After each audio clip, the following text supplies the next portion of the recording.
Olá, amizades! Tudo bem? Meu nome é Luísa Kemi, ou só a Kemi. Hoje eu vou contar uma história pra vocês que aconteceu durante o meu tempo de intercâmbio lá em Seul, na Coreia do Sul. Ó, grande novidade. Basicamente vão ser 3 histórias menores com o tema desagradável. Uma que um cara me perseguiu na rua de noite lá em Seul. A outra que eu e a minha amiga impedimos um cara bizarro de fazer alguma coisa com uma menina. E a terceira é tão bizarra que eu vou deixar de surpresa pra vocês no final do vídeo. Por um tempo eu tava evitando contar essa história pra vocês, porque sempre tem gente que interpreta de um jeito errado nos comentários. De fato, são coisas extremamente desagradáveis que eu vivi lá na Coreia, mas de forma alguma eu tô incentivando vocês a achar que a Coreia do Sul é o país mais perigoso do mundo, porque realmente não é, pelo menos em comparação aqui com o Brasil, infelizmente. E às vezes eu vejo umas trends aí de vídeos desmascarando a Coreia do Sul, e literalmente não é o intuito desse vídeo. O que eu estou querendo dizer é, pelo amor de Deus, não sejam xenofóbicos nos comentários, usem o senso comum e entendam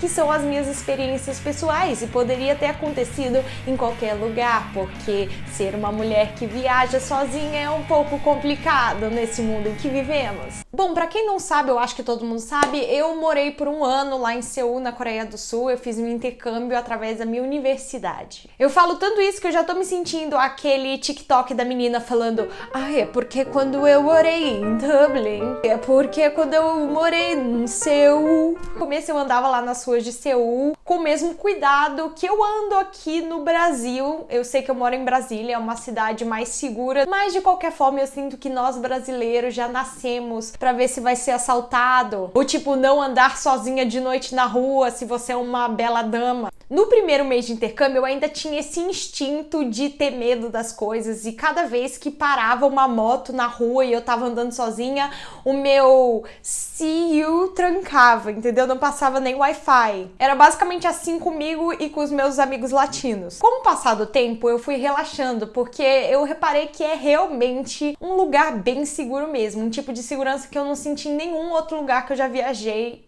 a não ser o Japão. Nos meus últimos meses de intercâmbio, eu voltava para casa andando a pé sozinha, 3 horas da manhã, depois de festa. Eu andava literalmente 2 quilômetros até minha casa com o celular na mão e literalmente ninguém mexia comigo. Não é como se fosse 100% impossível de que alguma coisa acontecesse ou que eu fosse assaltada. O que eu quero dizer é que aqui em Brasília, se eu andasse sozinha, tem 90% de chance de que alguma coisa ruim ia acontecer comigo. Mas lá em Seul tinha 90% de chance de que nada iria acontecer, entendeu? Então, no geral, eu me sentia bem livre e segura. Um dia eu fui na casa do meu amigo americano Aaron, porque ele não morava nos dormitórios da universidade que a gente ia, ele morava em um apartamento um pouco mais afastado. Ficava só umas 2 ou 3 estações de distância de onde eu morava, então assim, eu fui pra casa dele, eu fiquei até tarde da noite. Eu não tava muito apressada pra voltar pra casa, porque eu sabia que eu não teria que pegar nenhuma baldeação, então ia ser um trem, papapum, então eu fiquei o máximo possível na casa dele. Quando chegou a hora de eu ir embora, eu só pedi pra ele descer comigo até a portaria do prédio e que ele me apontasse pra qual direção era a estação de metrô. Porque como eu me sentia super segura de andar de noite, era só ele apontar a direção e eventualmente eu chegaria em casa, sabe? Apesar de não saber andar por aquelas áreas. Daí beleza, eu comecei a caminhar até a estação, no meu celular como sempre. A rua principal que eu tava andando não tinha ninguém lá a não ser por mim.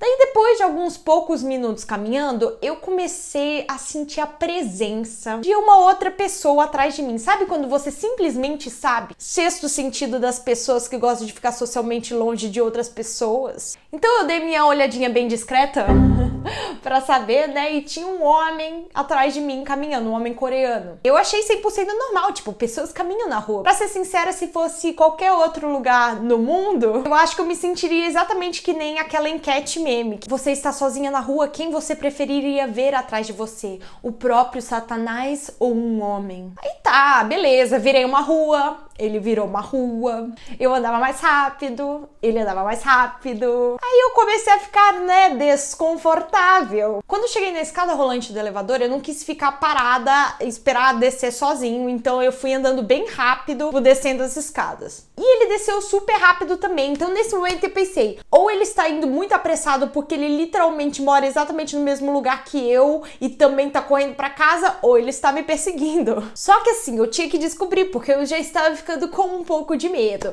Então, quando eu cheguei no fim das escadas rolantes, tinha uma bifurcação. Do lado esquerdo era o caminho da Biouniversidade, o trem que eu tinha que pegar, e do lado direito era o caminho oposto. E aí eu, que consigo ser inteligente em momentos de desespero, eu fingi que ia seguir o caminho oposto ao da minha universidade. Aí como eu tava indo bem rápido, eu cheguei assim na porta do caminho e dei uma volta de 350 graus pra ir pra direção certa depois. Então foi bem assim, ó. Se o cara não tivesse me seguindo, ele com certeza ia só ir pelo caminho do metrô que ele queria pegar de qualquer jeito e ia me achar uma completa doida. Só que o problema é que ele tava sim me seguindo, porque ele também deu a mesma volta de 360 graus. Nesse momento eu parei, claramente assustada, e olhei pra ele, vendo ele se atrapalhar todo no caminho, claramente pedindo uma explicação com o meu olhar. Daí ele falou em coreano: "Oi, desculpa, qual é o seu nome?" Nesse momento eu tava assustada, eu não tive reflexo. Eu respondi o meu nome mesmo. Eu falei, meu nome é Luísa. Eu sei, eu não devia ter falado qual era o meu nome, mas eu não consegui processar essa informação. Daí, no momento em que eu respondi em inglês, ele olhou com uma cara de assustado e ele reparou que eu não era coreana. Como vocês podem ver, eu tenho ascendência japonesa e de vez em quando me confundiam com coreana lá na Coreia. Daí ele perguntou, de onde você é? E eu assim, Brasil? Nesse momento, o cara teve a audácia de dizer basicamente: eu adoro fazer amigos estrangeiros para praticar meu inglês. Me dá aqui o seu telefone. E já foi dando o telefone dele para eu digitar meu número. Meu irmão, ele claramente ficou surpreso quando ele descobriu que eu não era coreana. Ele não tinha essa noção que eu era estrangeira desde o começo. No momento sério agora, o cara me perseguiu, eu tava sozinha andando de noite e assim, ele não falou nada o caminho todo, até onde ele ia me perseguir. Eu fico me perguntando, se eu não tivesse enganado ele nessa bifurcação, não tivessem várias câmeras de segurança na estação de metrô, ele teria pegado o mesmo trem que eu e descoberto onde eu morava? Daí nesse momento eu já tava mais calma e aí eu só respondi, eu não dou meu número para desconhecidos, tchau. E eu fui bem rapidamente na direção do meu trem. O único motivo pelo qual eu fiquei mais calma é porque quando eu falei tchau, ele realmente foi em outra direção. Eu não sei se ele pegou o trem da outra direção ou se ele até saiu da estação de metrô, porque no final das contas ele só foi lá pra me perseguir. E aí no trem eu fiquei no celular conversando com os meus amigos pra eles saberem o que aconteceu, se alguma coisa acontecesse comigo, pra eles estarem cientes. Mas foi assim, provavelmente a experiência mais... Não, assim, tiveram várias no meu intercâmbio, mas essa foi a mais séria. Também teve outro caso bizarro que aconteceu no metrô quando eu tava com a minha amiga brasileira Tuane. Eu acho que aconteceu logo no começo do nosso intercâmbio, mas eu não lembro exatamente todos os detalhes, vocês me perdoem. A gente tava voltando de algum tipo de rolê e tava de noite. A gente devia estar pegando uns dos últimos trens, tipo 11 horas, meia-noite. E no nosso vagão do metrô não tinha ninguém, só tinha nós duas sentadas de um lado e uma menina coreana dormindo do outro, tipo parada assim dormindo. Muita gente entrava e saía, mas de estar sentado lá no vagão tava só a gente. Em uma das estações, um homem coreano entrou no nosso vagão e aí ele olhou ao redor e sentou na cadeira do canto, ou seja, 2 cadeiras de distância da menina que tava dormindo na nossa frente. Eu não tava prestando muita atenção, eu acho que eu tava ouvindo musiquinha no meu fone de ouvido e eu sou um pouco avoada mesmo. Alguns minutos se passaram e a Tuane me deu uma cutucada assim, me chamando a atenção. E ela falou: eu acho que tem uma coisa esquisita acontecendo. A coisa boa de ter 2 brasileiras em outro país é que vocês podem fofocar sobre tudo que é português e ninguém saber o que tá acontecendo. Daí ela basicamente me contou que esse homem antes estava sentado a 2 vagões de distância. Daí quando passou outra estação, ele pulou o banco e sentou um banco mais próximo da menina. E aí quando passou outra estação, ele já estava sentado do lado da menina. O que é super estranho. Nós todos sabemos que existem regras sociais. Se o vagão está inteiramente vazio, você não vai sentar do lado da única pessoa que está sentada lá. E quando eu prestei atenção na situação, o cara era realmente muito misterioso. Eu não tô falando nem de aparência física, era do jeito que ele estava se comportando. Normalmente os coreanos no trem ficam distraídos, tipo ouvindo música no celular. Só que esse cara, ele parecia estar meio nervoso, sabe? Às vezes ele ficava olhando para essa menina dormindo do lado e era perturbador. Daí eu e a Tuane começamos a nos nos desesperar, porque a gente não sabia falar coreano de jeito nenhum, e 2, a nossa estação tava ali a 3 estações de distância e a gente teria que sair e deixar a menina sozinha com esse doido. Daí a gente armou um plano, a gente pegou um pedaço de papel, não sei de onde, e começou a traduzir uma mensagem que a gente ia dar pra menina em coreano. Então a gente botou lá no Google Tradutor: oi moça, desculpa incomodar, tem um cara muito estranho do seu lado, eu tomaria cuidado porque ele é estranho mesmo. E aí a Tuane terminou de escrever, virou, levantou e foi andar até a menina. No momento em que a Tuane acordou a menina e entregou a mensagem, o cara que estava sentado do lado saiu correndo do vagão. Pelo que eu lembro, ele tava com uma cara de assustado, assim. Eu acho que ele não sabia que a gente tinha reparado o quão estranho ele tava agindo perto dessa menina. O que me faz pensar que ele realmente estava planejando fazer alguma coisa. Porque se ele não tivesse nenhuma intenção, ele não ia nem assumir que a mensagem que a Tuane tá passando pra menina ia ser sobre ele, não é verdade? Mas tipo assim, o que ele estaria querendo fazer? Ele ia esperar todo mundo sair do trem? Fazer o quê, sabe? Ai, mano, foi muito bizarro. Mas pra amenizar as coisas, a menina, quando ela acordou, ela nem deu bola pra nossa mensagem. Ela olhou assim, olhou pra mensagem, virou pra gente e falou, beleza, e voltou a dormir, véi. Aí eu e a Tuane assim, menina, a gente acabou de salvar a sua vida e você quer morrer mesmo? Mas tudo bem, então. Pelo menos o cara foi embora. E por fim, essa última mensagem é a que eu fico mais assim, explosão de mentes, porque eu não consigo entender. Não sei o que aconteceu nessa história. Isso não aconteceu comigo e nem com nenhuma das minhas amigas. Aconteceu com uma menina que também era estrangeira, intercambista, estudava na nossa universidade, e ela jogou essa história que aconteceu com ela no dia em que aconteceu no nosso grupo em comum. Ela contou que ela tava...